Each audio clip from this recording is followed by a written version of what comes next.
a tutti voi!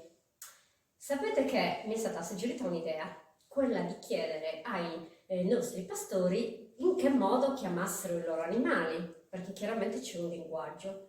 E qualche giorno fa mi è capitata una curiosa, anzi un'appetibile occasione.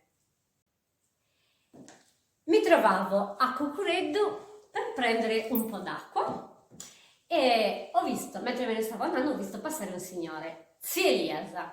Gli sono corsa dietro e ho colto l'occasione per intervistarlo. Se siete curiosi, aio, bene, di conto.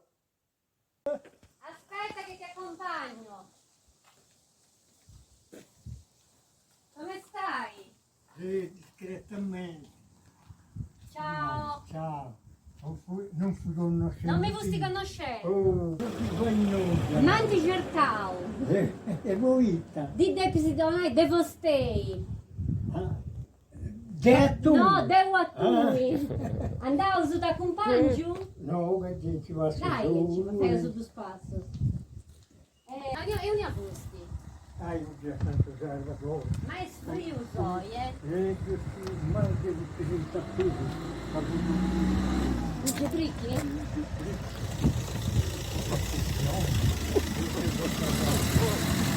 Allora, attenzione. Allora, appena un occhio non mi ci va. Ascolta, mo ti faccio una domanda. E come ti da seriosa serveisi? So, bene. Beh, questo così. Ne, pure. Ne, aici? Ne, e veniva a San Mano. Ah, busy. Vendia, Gusto non mi dia zananza tra ora. veniva a San Mano. E comprendeva da suo nome là. Vendia da mammera, ha voluto tutta nomminata se ho già tenuto. E che leggo una nomingia, non la mente che l'incono. E poi non mi ricordo, che sappia.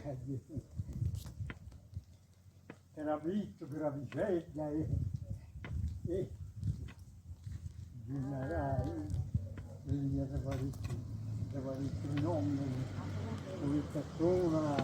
Bene, vi do appuntamento alla prossima storia e vi auguro una buona serata. Ciao a tutti! Asibirisanus!